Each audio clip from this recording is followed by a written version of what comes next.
Alam niyo ba kung saan nanggaling ang salitang Biblia? At ano ang tunay na ibig sabihin ng Biblia? Ngayon po, pag-aaralan po natin yung salitang Biblia o kung paano po ito nabuo at paano din po ito naging Biblia. Unahin po natin, of course, ang salitang Biblia.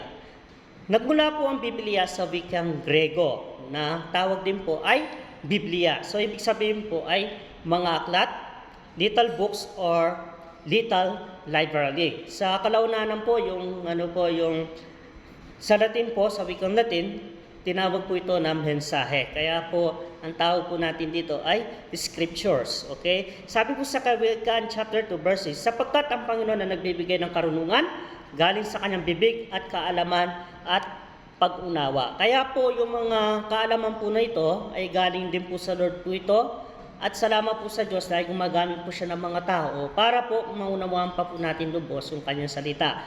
Ano po yung mga materialis na ginamit sa pagsulat sa Biblia? So, una po na ginamit po dito, yung papyrus, gawa po sa halaman na tambo, tumutubo sa mga latian, pinagdikit-dikit, no?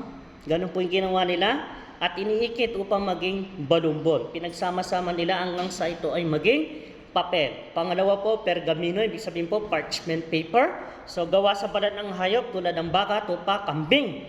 Mas matibay ginagamit sa mahalagang kasulatan. Kaya po, hanggang ngayon po, meron pa rin pong parchment paper na ginagamit po ng ilan na lang po siguro gumagamit po nito for certificate, no, sa panahon po natin ngayon. So, ano naman po, paano po ito nagsama-sama? Paano po ito naging kabuuan? At naging aklat na lamang po ito. So, nung una, ang mga bahagi sinulat ng hiwalay, ginamit ng magkahiwalay. So, ibig sabihin po, iba't ibang panahon po na naisulat po ang Biblia. Sa paglipas ng panahon, tinipon po yung 39 na books. Ito po yung lumang tipan. At yung 27 na books, ito naman po yung tinatawag nating bagong tipan. So, kabuuan po ay 66 books. No? Natapos sa lahat po ng 1,500 years, no? So ganun po kahaba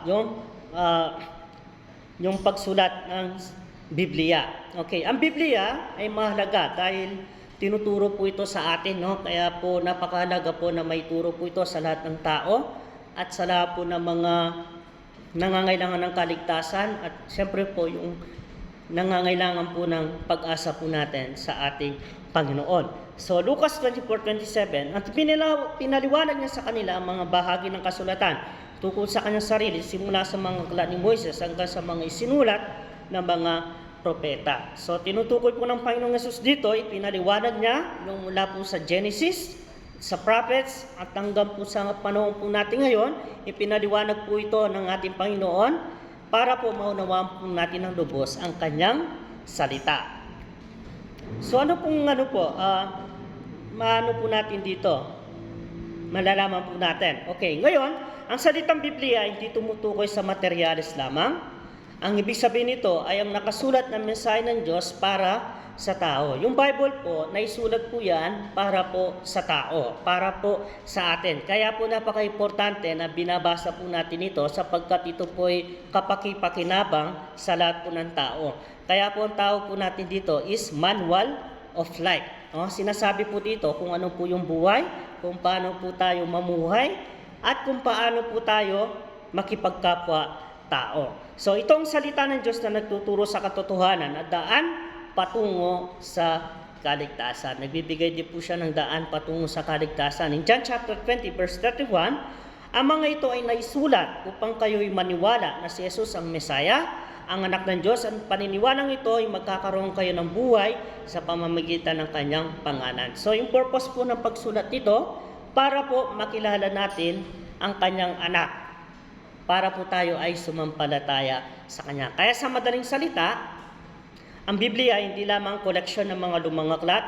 Ito ang salita ng Diyos na nagtuturo sa atin kung saan tayo lulugar, kung sino ang ating tagatubos, at kung sino ang ating mananag-aliw. Basahin, unawain, at isabuhay natin ito araw-araw. So, yan po yung salita ng Diyos. Kaya po, sa tuloy-tuloy po natin pag-aaral, mag-focus po tayo sa Bible po ngayon. Kaya po, wait lang po kayo sa ating mga mensahe po, sa mga susunod.